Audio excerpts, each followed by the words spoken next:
Hello friends, good evening. आपके अपने YouTube channel mind blowing education में आपका स्वागत है। कैसे हो? आई होप अच्छे ही होंगे आप सभी। और जो आपकी भर्ती के लिए बीएसएफ और सीआईएसएफ की जो भर्ती है, इसके लिए आप अच्छे से तैयारी कर रहे होंगे। और इसके लिए मैंने पहली क्लास, ये सेकंड क्लास आपको सबको पता होगा, और इससे पहले मैंने एक क्लास और डाली थी। ये प्रीवियस ईयर के क्वेश्चन की सीरीज़ में चला रहा हूँ, मैं आपको बता दूं। और ये पहली जो क्लास डाली थी उससे भी संबंधित काफ़ी बच्चों को जो है अच्छा सजेशन मिला। तो कोई किसी प्रकार का कोई सजेशन हो तो आप हमें ज़रूर बताएं, और किसी भी प्रकार की कोई भी प्रॉब्लम हो कमेंट बॉक्स में कमेंट ज़रूर करें। जो भी अपने यूट्यूब चैनल पर नए हो प्लीज़ चैनल को सब्सक्राइब कर लेना। और वीडियो के डिस्क्रिप्शन में टेलीग्राम का लिंक दिया गया, इस पीडीएफ के लिए टेलीग्राम लिंक को ज़रूर ज्वाइन कर ले। और शाम को इस जैसे ही पहले जो है मैथ की क्लास, उसके बाद जो है पहले जीके की क्लास होती है। आपको सबको पता होगा कि 8 बजे शाम को 8 बजे जो है डेली जीके की क्लास होती है, जिस पे प्रैक्टिस सेट होता है, जिसमें एक तरह से प्रैक्टिस सेट होता है। आपको सबको पता होगा कि आपके सिलेबस में जो है मैथ जिसके 25 क्वेश्चन रहने वाले और 25 ही नंबर का रहने वाला है। जीके जो है 25 ही क्वेश्चन और 25 ही नंबर के, इसी तरह रीजनिंग 25 ही क्वेश्चन और 25 ही नंबर। और उसके बाद जो है आपकी हिंदी या इंग्लिश जो ऑप्शनल आपका रहने वाला है, दोनों ही पेपर्स में हिंदी या इंग्लिश उसके 25 क्वेश्चन रहने वाले हैं। तो ये मैथ और जो जीके का पोर्शन है ये मैं करवा रहा हूँ। रीजनिंग आप खुद कर लोगे और हिंदी आप कहीं से भी पढ़ सकते हो। बाकी सबसे ज़्यादा जो प्रॉब्लम रहती बच्चों को वो रहती है मैथ्स में।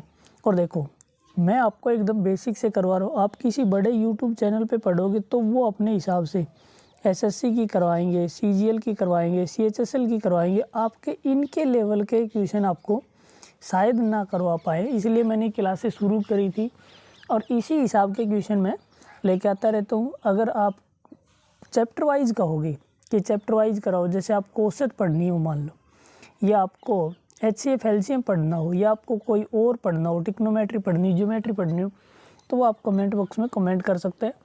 मैं वो क्लासें भी करवा दूंगा। बाकी आपके पेपर तक ये क्लासें कंटिन्यूस रहने वाली हैं और आप इनको ज़्यादा से ज़्यादा शेयर करें।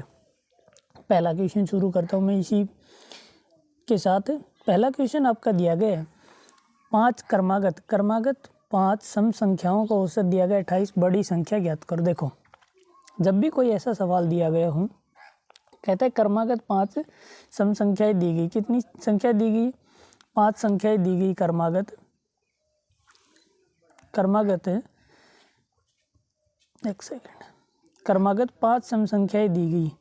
क्रमागत है 5 सम संख्याएं दी गई है और इनका औसत जो है ना, एक सेकंड, ये ऐसे रहने वाली है।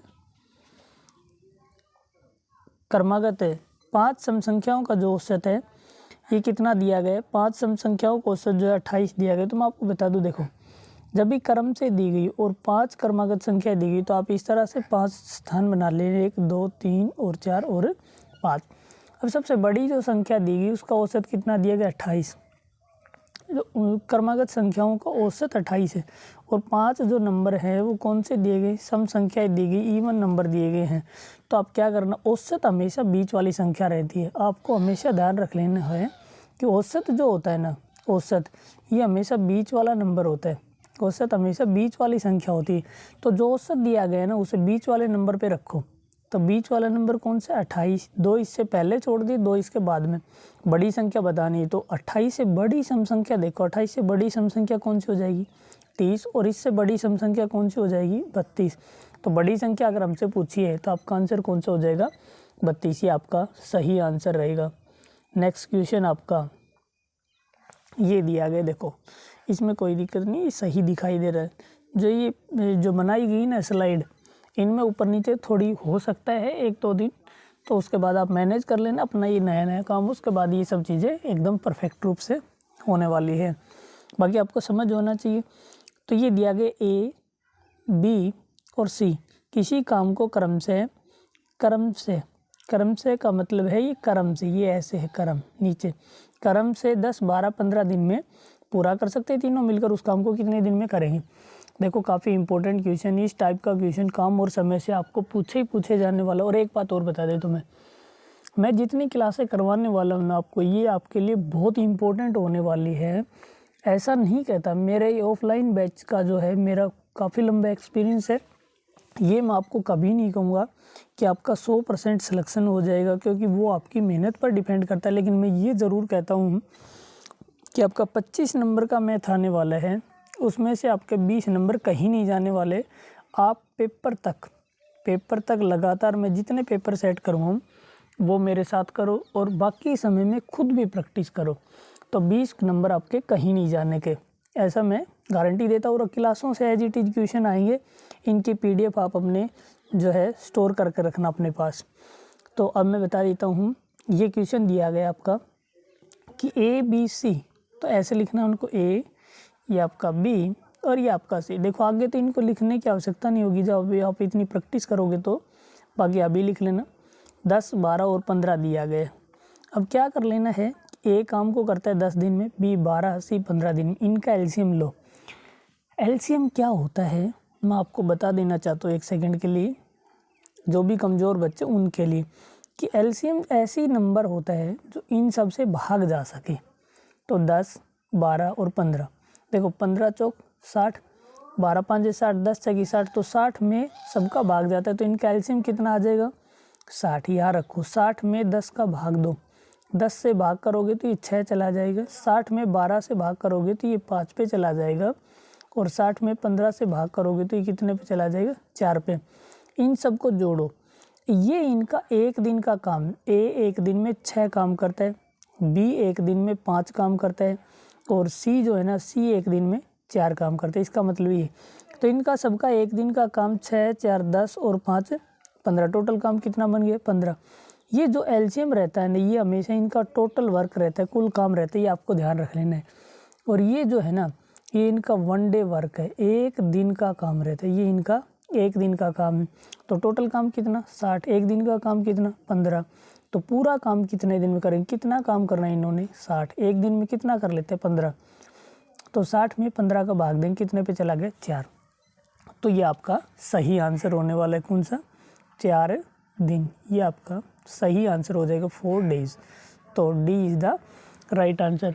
और अगर आपको प्रैक्टिस होती थोड़ी बहुत, तो आपको देखो कुछ करने की आवश्यकता नहीं थी, आप ऐसे देखते सिंपली कि 10, 12, 15 इनका LCM लेते, LCM कितना आ गया 60, 60 में 12, 10 से भाग करते कितना आ गया 6, 60 में 12 से भाग करते 5, और 60 में 15 का करते 15 चौके 60, टोटल कितना बन गया 6, 5 11 और 4 15, तो टोटल जो है कितना बन गया 15, और काम कितने करने इन्होंने 60, और बना कितना 15, 15 चौके 60, ये आपका आंसर हो जाता है। इतना ही करना था आपको, समझ आ गई आपको।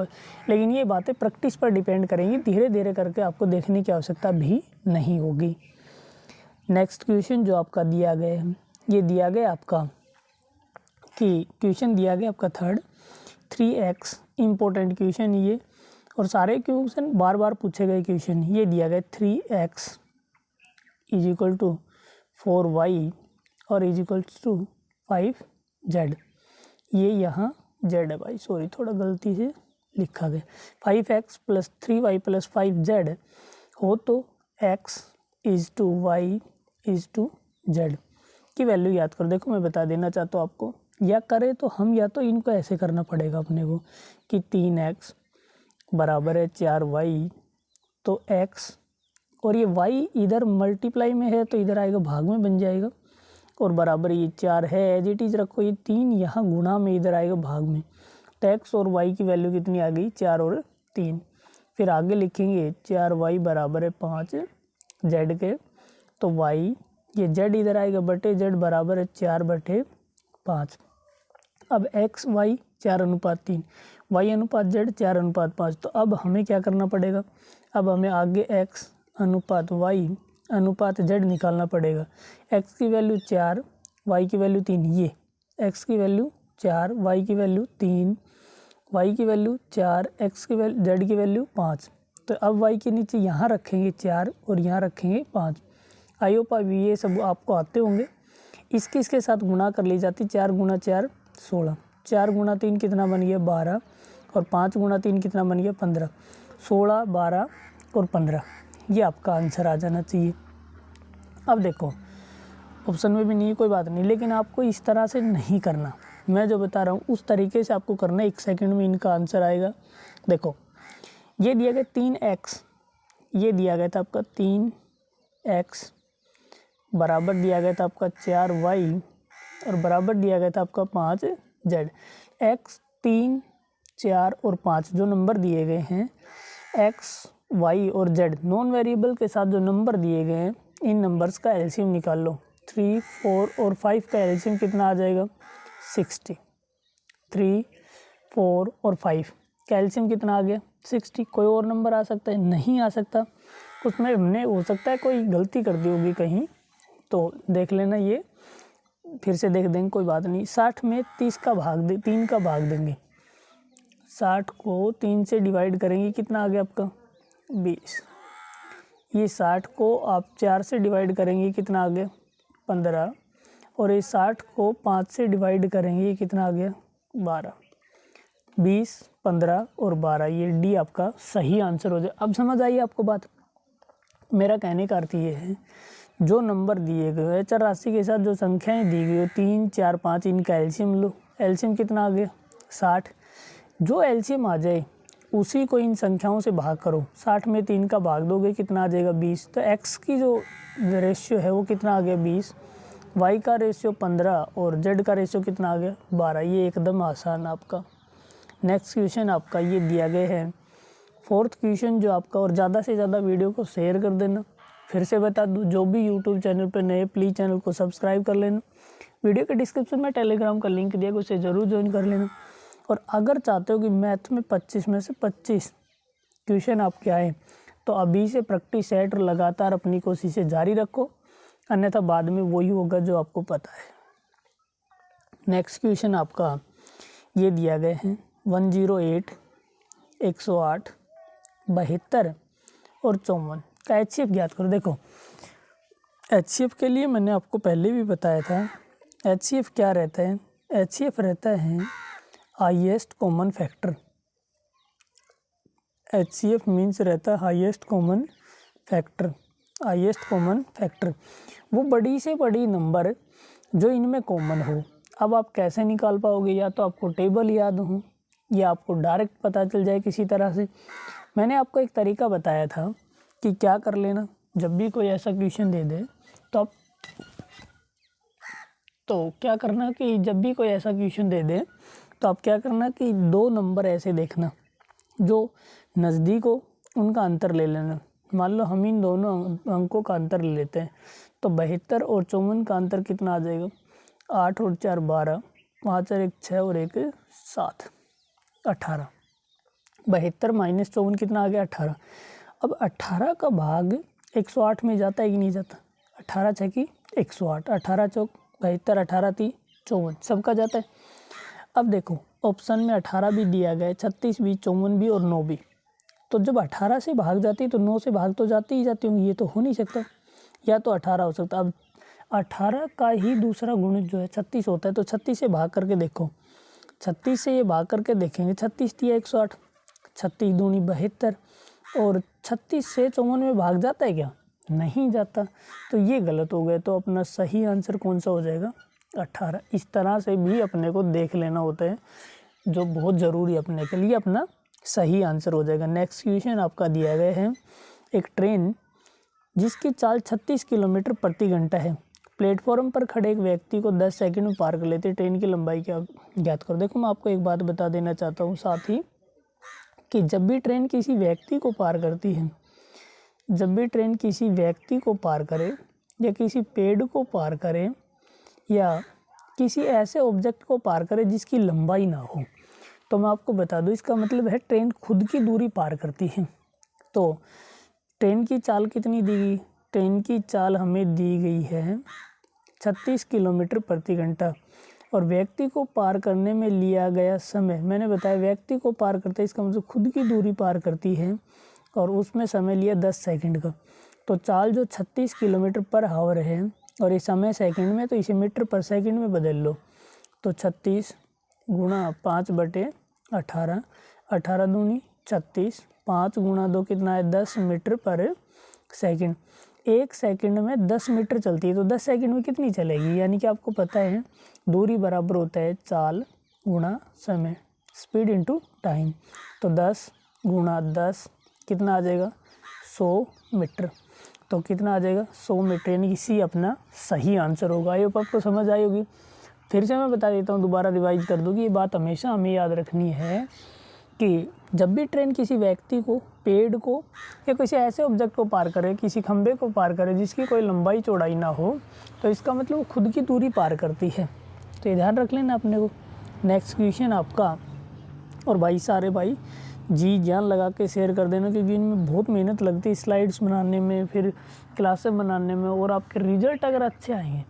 देखो हर दिन कम से कम 100-200 बच्चे अगर देखते हैं, 100-200 बच्चे अगर देखते हैं तो ये लगता है कि हाँ भाई मनानी चाहिए, क्योंकि 100-200 बच्चे अगर आज 100 देखते हैं तो जब ये होंगे ना, जब जिस टाइम आपकी परीक्षाएं चलेंगी या आपके पेपर की डेट आ जाएगी, उस टाइम ये 100 के 1000 भी आ जाएंगे, लेकिन उन 1000 का जो है ना रिजल्ट नहीं बनने वाला। रिजल्ट तो जो आएगा वो जो शुरू से मेहनत कर रहे हैं इन 100 में से ही आना है। लेकिन अगर अभी मान लो 50 बच्चे आए या 20 बच्चे आए या 10 भी आए तो कोई फ़र्क तो नहीं पड़ता इस बात से, लेकिन थोड़ा मन उदास हो जाता है कि भाई यार बच्चे आ क्यों नहीं रहे। और मैंने बताया कोई भी सुझाव हो तो आप कमेंट बॉक्स में कमेंट करते, इसलिए आप जी जान लगा के शेयर कर दें, क्योंकि अकेला से ना पहाड़ नहीं फोड़ सकता, आपको सबको पता है, तो आपका साथ ज़रूरी है हमें। नेक्स्ट क्वेश्चन आपका, ये इम्पोर्टेंट क्वेश्चन है। देखो ये दिया गया एक आयत की लंबाई और चौड़ाई उसकी लंबाई का 3/4 गुना है, उसकी लंबाई का 4 गुना, क्षेत्रफल 768 वर्ग सेंटीमीटर, आयत की चौड़ाई याद करो। देखो आयत की चौड़ाई अगर मान लेते हो आप, आयत की चौड़ाई, देखो वैसे मैं आपको बेसिक समझा रहा हूँ, नहीं तो मानने की कोई आवश्यकता नहीं, ऐसे ही कर लोगे। चौड़ाई x मान लो, लंबाई का 3/4 गुना है, चौड़ाई जो है ना लंबाई का 3/4 गुना है, तो लंबाई मानो x, चौड़ाई लंबाई का 3/4, तो 3x/4 हो गई। क्षेत्रफल कितना दिया गया 768। आयत का क्षेत्रफल क्या होता है, आयत का क्षेत्रफल वही होता है जो वर्ग का क्षेत्रफल होता है, इसीलिए कह देते वर्ग की सभी भुजाएं बराबर होती, तो वर्ग के लिए कह देते भुजा गुणा भुजा, आयत के लिए लंबाई गुणा चौड़ाई, क्योंकि लंबाई और चौड़ाई अलग अलग होती, तो फॉर्मूले सेम रहते दोनों के। तो आयत का क्षेत्रफल रहता है लंबाई गुणा चौड़ाई, तो x गुणा 3x/4, ये आपकी लंबाई, ये आपकी 3x/4 चौड़ाई, और क्षेत्रफल कितना 768। समझ रहे हो। अब जो कटता है वो काट दो, बाकी रहने दो। 3 से ये कितना आ जाएगा, 3 दूनी 6, 3 5 15, 3 6 18, 256 गुणा 4, ये 4 जो भाग में थे इधर आएगा, गुणा हो जाएगा x, और ये इसके साथ भी x है, तो x गुणा x कितना आ गया, x² बराबर 256 गुणा 4।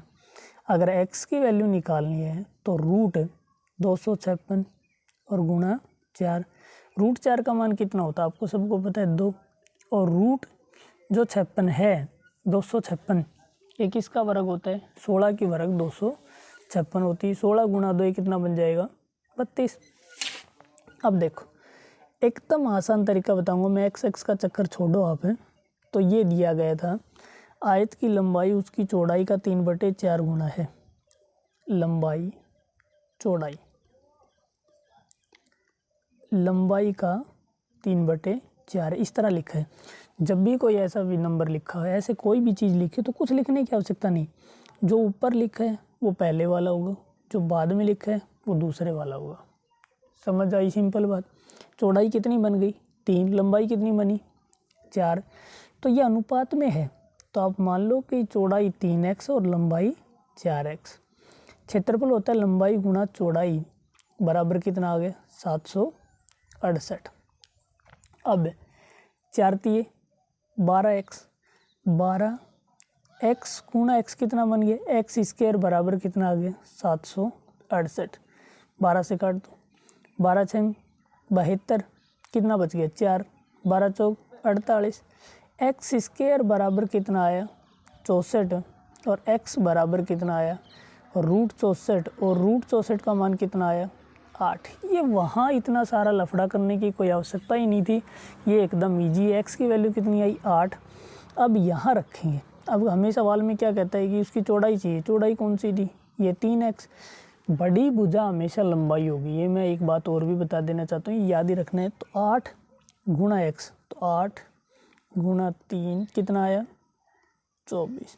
बिना लिखे आप इसका आंसर कर सकते थे, इसका आंसर कौन सा हो जाएगा 24। आई होप आपको समझ आई ये बात। मैं फिर से बता देता हूँ बच्चों कि चौड़ाई लंबाई का 3/4, तो आप सिंपल समझो कि चौड़ाई कितनी है 3 और लंबाई कितनी है 4। लंबाई बाद में पहले लिखी होती तो लंबाई कितनी हो जाती 3, चौड़ाई कितनी हो जाती 4। ये आपका आंसर होगा। नेक्स्ट क्वेश्चन आपका, किसी वस्तु को 760 रुपये में बेचने पर, किसी वस्तु को 960 रुपये में बेचने पर, 960 रुपये में बेचने पर 20% का लाभ होता है। देखो, किसी वस्तु को अगर बेचने पर लाभ हो तो उसके अंदर जोड़ा जाता, हानि हो तो घटाई जाती है। तो 20% का लाभ यानी कि 120, 100 रुपये में जोड़ लो, 120 रुपये में बेचता। अगर किसी वस्तु पर 100 रुपये की वस्तु पर 20 रुपये का लाभ लेता है तो कितने में बेचता है 120 में। लेकिन सवाल कहता है 120 में नहीं, उसने 960 में बेची, तो बराबर 960। तो 1% बराबर कितना आ जाएगा 960 बटे 120। प्रतिशत ना लिख के यूनिट भी लिख सकते हो आप, कोई फ़र्क नहीं पड़ता। और हमें क्या चाहिए क्रय मूल्य, तो हमने पहले क्रय मूल्य क्या माना है कि वो वस्तु 100 रुपये की थी, 20 रुपये लाभ लिया तो 120 बेचे, तो गुणा 100। 12 8 96, 1 0 से 1 0 कैंसिल, 8 गुणा 100 कितने रुपए बने भाई 800 रुपये। तो ये आपका सही आंसर होगा। क्वेश्चन फर्स्ट जो है ये आपका सही आंसर है, ऑप्शन ए। ये भी बहुत इम्पोर्टेंट होने वाला क्वेश्चन है। कहता है क्वेश्चन 8 जो है, एक माली को एक खेत में 4096 पेड़ लगाने हैं।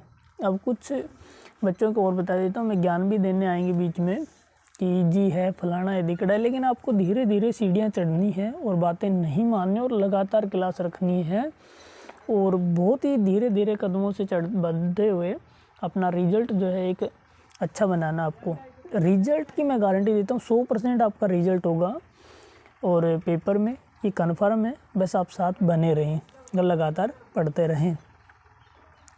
एक माली को एक खेत में 4096 पेड़ लगाने हैं। वह प्रत्येक क्यारी में उतने ही पेड़ लगाता है जितनी खेत में क्यारियाँ हैं। देखो, जब कोई नंबर दिया गया हो और दोनों चीज़ें बराबर दी गई, अब कहता है पेड़ जितने हैं, एक क्यारी में पेड़ों की संख्या मान लो कितनी है x, और खेत में क्यारियाँ भी कितनी हैं x। तो इस तरह करके टोटल कितने पेड़ लगाए 4096। तो x गुणा x कितना बन गया x² बराबर 4096, x बराबर √4096 और √4096 की वैल्यू कितनी होती भाई 64 होती है। तो इसका आंसर कितना आ जाएगा 64। ये आपका सही आंसर हो जाएगा। लेकिन इतना सब कुछ लिखने की आवश्यकता नहीं, जब दोनों चीज़ें बराबर दी गई। कहते हैं उतने ही पेड़ लगाते हैं प्रत्येक क्यारी में, उतने ही पेड़ लगाए प्रत्येक क्यारी में उतने ही पेड़ लगाते हैं जितनी की खेत में क्यारियाँ। दोनों चीज़ बराबर दी गई तो दी गई संख्या का वर्गमूल कर लिया जाता है, √4096 और √4096 की वैल्यू कितनी 64 आ जाएगी। डायरेक्ट मुझे ध्यान है और आप भी निकाल सकते हो एकदम ईजिली। ये पूरा कॉन्सेप्ट है, किसी दिन मैं इसके बारे में डिटेल से बताऊंगा। अगर आपको नहीं पता हो तो कमेंट बॉक्स में कमेंट करें कि वर्गमूल किस तरह से निकाले जाते हैं।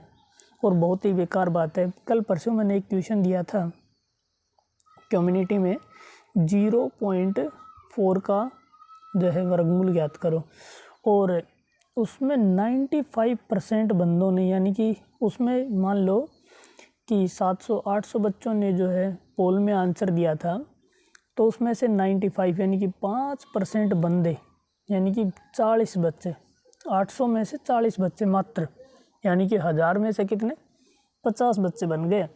मुश्किल से 1000 पे 50 बच्चों ने सही आंसर दिया। देखो कितनी शर्म की बात है, मैं कहता हूँ बहुत बेकार बात है भाई, पढ़ा करो। ऐसे सिलेक्शन नहीं होगा यूट्यूब पे पूरे दिन घूमने से, या फिर अच्छे चुटकुले देखने से, या फिर अच्छी जो है वो क्या कहते हैं उसे मोटिवेशन की बातें दिन रात सुनने से, इनसे सिलेक्शन नहीं होगा। और बार बार कट ऑफ देखने से इनसे सिलेक्शन होगा। लगातार आपको तैयारी करनी पड़ेगी, तभी जाके आपका सिलेक्शन होएगा। है ना। तो ये चीज़ आपको ध्यान रखने ली है। ये सारा कॉन्सेप्ट मैं एक दिन बताऊंगा आपको। तो इसका सही आंसर लेकिन ये था 0.6 जो ऑप्शन में दिया गया था। आप कम्युनिटी में जाके देख सकते हो 0.6 ये आपका सही आंसर था। और कुछ बच्चे सही भी थे, उनके लिए बहुत बेस्ट ऑफ लक। वही कुछ करेंगे ज़िंदगी में जिन्होंने पहले से मेहनत कर रखी, मेहनत कर रहे हैं। अब भी मेहनत लगातार करोगे तो अभी भी कुछ नहीं गया है, क्योंकि शुरुआत किसी ना किसी से होती है, किन्हीं की।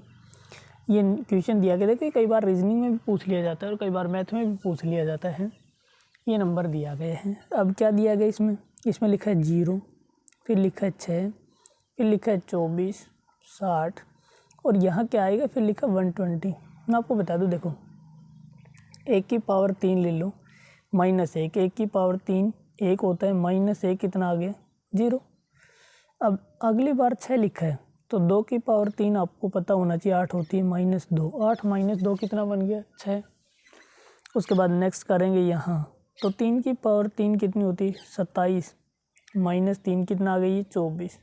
यहाँ लिखो 4 की पावर 3 64, -4 कितना आ गया 60। उसके बाद आपको पता है सही चल रहा है, तो यहाँ 1 2 3 4, तो अगली बार कितना आ जाएगा 5। तो 5 की पावर 3 होती है 125, -5 कितना आ गया 120। तो ये आपका सही आंसर कौन सा हो जाएगा, बी आपका सही आंसर हो जाएगा 120। समझ आई होगी आपको ये बात। ये रीजनिंग का क्वेश्चन वैसे तो आपको बहुत इजी है, कोई बड़ी बात नहीं है, आप कर सकते हो सभी, लेकिन फिर भी आपको ध्यान रखना है। और ये सभी प्रीवियस ईयर के क्वेश्चन को ऐसा ना समझे कि ऐसे ले रखे ही है ना। हाँ, ये ध्यान रहे। और पढ़ने वाले को तो इन चीज़ों से कोई मतलब ही नहीं, क्योंकि उसे क्वेश्चन चाहिए जो अच्छे हों और जो पूछे जा सके हों। तो ये क्वेश्चन आपका, नेक्स्ट क्वेश्चन आपका, एक राशि साधारण ब्याज से 3 वर्ष में 1040 और 7 वर्ष में 1360 हो जाती है, वह राशि कितनी। कई बार दर पूछ लेता है, कई बार राशि पूछ। देखो एकदम ईजी कॉन्सेप्ट इनका। मैं बता दूं, कोई भी ऐसा क्वेश्चन दे 3 वर्ष में 1040 हो जाती है और 7 वर्ष में 1360 हो जाती है। ये ब्याज कैसे, साधारण ब्याज है। साधारण ब्याज में ब्याज पर ब्याज नहीं लगाया जाता, तो प्रत्येक वर्ष का ब्याज बराबर रहता है।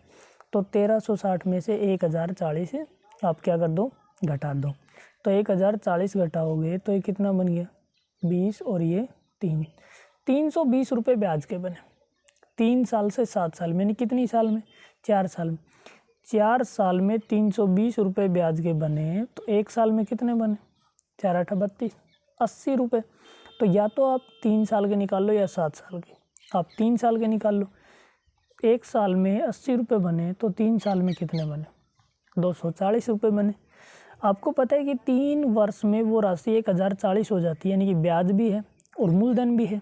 तो 1040 में से और 240 रुपये आपके क्या कर दो, घटा दो। 240 रुपये आपके घटा दो तो 0 और ये कितना बच गया 800। तो उसका मूलधन कितना था 800 रुपये। आई होप आपको समझ आई होगी, नहीं तो वीडियो को पीछे करके दोबारा समझ लेंगे, ये चीज़ है ना। और क्लास लंबी हो जाएगी। क्लास कैसी लगी आपको ये कमेंट बॉक्स में कमेंट करके ज़रूर बताना। उसके बाद मैं इन क्लासों क्वेश्चंस की संख्या भी और चैप्टर वाइज जो मैथ पढ़ाने का कार्य भी आगे जारी रखूँ, ताकि तो आई होप आपको वीडियो अच्छी लगी होगी। तो ज़्यादा से ज़्यादा शेयर ज़रूर कर देना और चैनल को सब्सक्राइब ज़रूर कर देना और वीडियो लगातार ज़रूर देखें। Thank you.